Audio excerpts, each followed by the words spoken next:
Hey everybody, David Skarika here. Beautiful day here. Perfect amount of breeze. I'm in Surfers Beach. This is pretty flat for Surfers Beach. So anyhow, I'm kind of killing two birds with one stone. Okay, so I know I keep putting off this promotion, but June 22nd is going to be the day of the promotion. So we'll have about another 9 days. I picked the 22nd for a reason. I've had a friend visiting me on the island. You can see him there in front of me actually. And so he's moving here and I'm helping him get settled as well. So let's get into some of my time, and then I'm finishing some of the reports off for the newsletter. So June 22nd will definitely be the day. A couple of you have done lifetime subscriptions. I thank you for that. So again, just to get the promotional point out of the way. So yeah, what we're going to do is we're going to do a lifetime subscription for $12.50. That's 50% the regular price of $2,500. Also gives you the trading service, like where I do these option trades, for a year for free. The regular service, I'm going to do $500 for a year. It's usually $70 a month. So that's, a savings of over $300 over the course of the year. And also with the lifetime, you get the regular service, obviously for lifetime. So anyhow, just going to leave it at that. And then I'm going to set up a Patreon account, do it for about $7 a month. And, these videos, I'm still going to have these videos for free on the Patreon account. I probably won't talk about individual securities on that because that's going to be more of a, that's for the paid subscribers. But what we'll do is I'm just going to ask, even if you're a lifetime subscriber, I don't think $7 a month is too much to ask, is just so I can keep pulling out this content and don't have to worry about marketing, etc. It's a nice little way just kind of pay the bills. Sorry, I just had something in my throat here. But anyhow, so today's a really fascinating day. Of course, we saw the Dow drop nearly 1,400 points, Friday and Thursday. It's down another. So basically it's dropped to 2,000 points or 6%. And I still don't think we're going to get the real low of this move. And till we get a 6 or 7% down day. I think that will kind of end it. If you go look at, it doesn't have to be a crash like 29 or 87 where the market falls 20% in a day or 10, 15%. But if you go look at a lot of these bear markets like 2008 or 1962 or 73, 74 or 1937, that's what happens. The market has a big down day where it's down 6, 7, 8%. The VIX obviously would spike, or volatility spikes, fear spikes, and that kind of means the end of the move. Now, it doesn't even have to mean the end of the bear market. We had a few of those type of days after 9/11 in 2001, and of course the market kept falling into 2002. But definitely, that's what I think we need, like a 5 to 7% kind of down day in all the markets. And my target, for example, on the NASDAQ it's getting there now, has been kind of the 9,000 to 10,000 range. And the reason being is that's essentially where the pre-COVID highs. And then that'd be like 3,200 on the S&P, and I think 28,000 on the Dow. So those were kind of my targets for this move down. And part of it I think the most similar market to this out of all the busts, no two busts are ever going to same. I know you always see those people do those charts where they're like, oh, it's tracking just like 2008. It's not going to trade like 2008.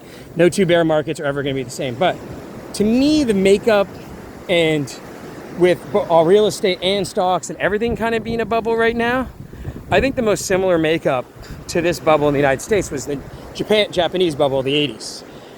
Parabolic move in stocks, parabolic move in real estate, etc., etc.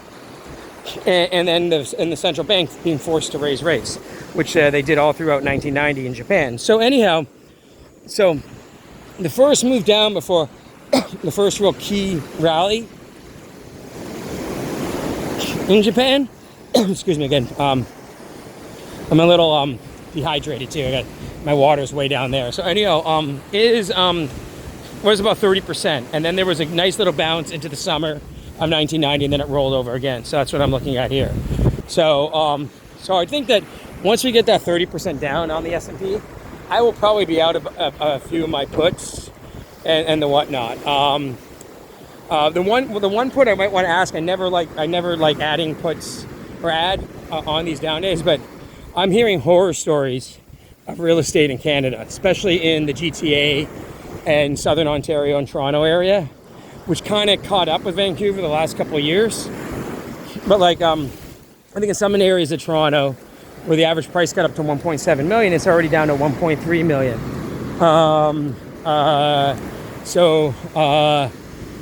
And I've heard, like, of showings and open houses and nobody showing up and people desperate for even one buyer, at 20 to 30% prices. And that happened like in a month, by the way.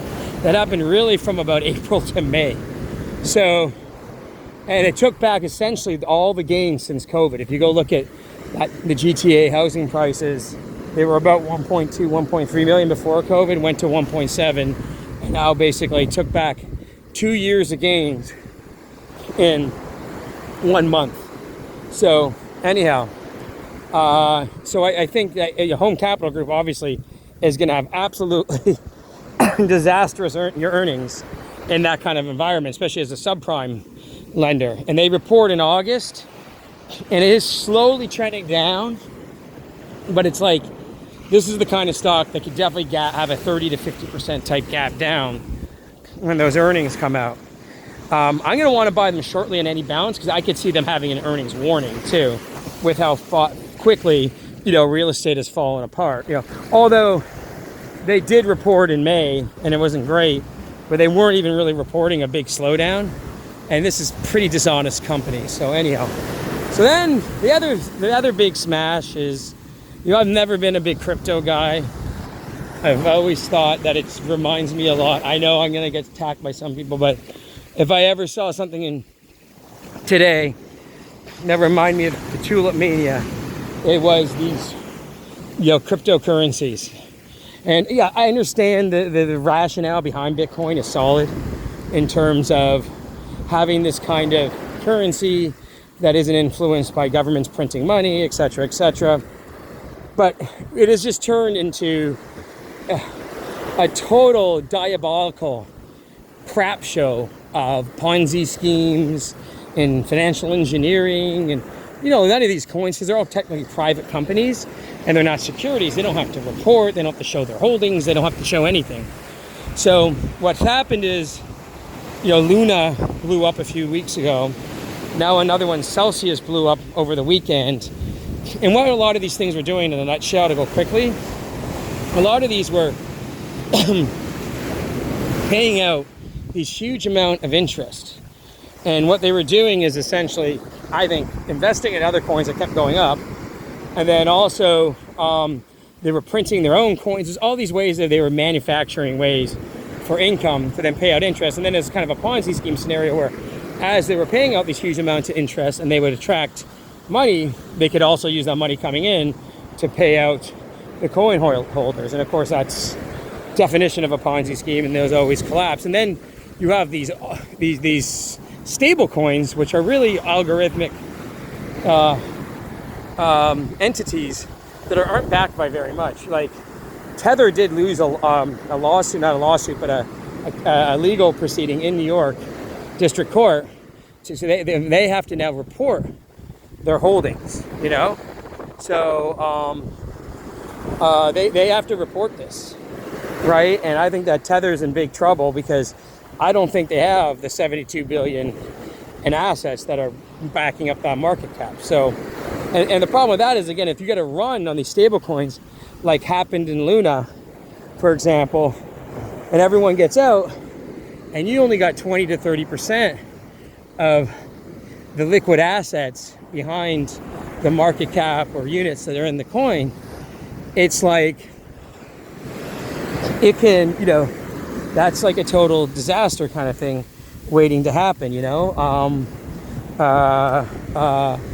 That's basically it, So that means, if all the shareholders want out, well, really you can only give them whatever, 1/10 or 1/4 or whatever their money back. So, and I think that's what's going to happen. And also too, just as a common sense thing, and I know there's still those coin nerds out there, Binance has restricted outflows, Celsius restricted outflows. We all know that, if you have a stock brokerage account or a bank account, I call my broker up today and I can say, out of my cash, hey, can you wire me $5,000? And it's going to be fine, I'm never going to get a restriction on my brokerage account, So to be invested in some kind of wallet or some kind of exchange where they can essentially restrict you from taking money out, there's something seriously wrong with that concept. And you don't have to hate coins or like coins to come to that very basic rationale, you know. Anyhow, I'm gonna leave it at that for now, because I'm getting close to where I want to go back. But yeah. So I'm gonna put this up. We'll have more stuff on here. But a really interesting day. So your Bitcoin's down 20%, and of course, another company to watch in all this is MicroStrategies. This guy Tom Saylor, he's kind of become, or Michael Saylor, sorry, he's kind of become one of the poster boys for Bitcoin, and he borrowed a bunch of money. He blew up MicroStrategies back in the 2000 .com bubble, and he even called it MicroStrategy, just so you know, so it would sound like Microsoft back during the tech bubble, right? So anyhow, excuse me.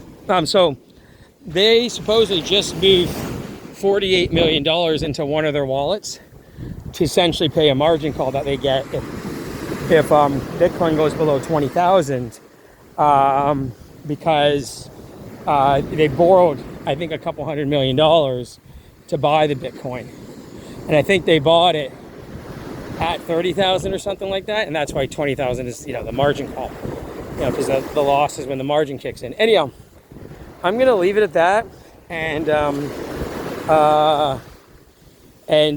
really interesting now kind of days, and of course all kinds of other things going on. Actually, last thing I'll talk about here is the one thing I keep telling people to watch is watch the 2-year treasury.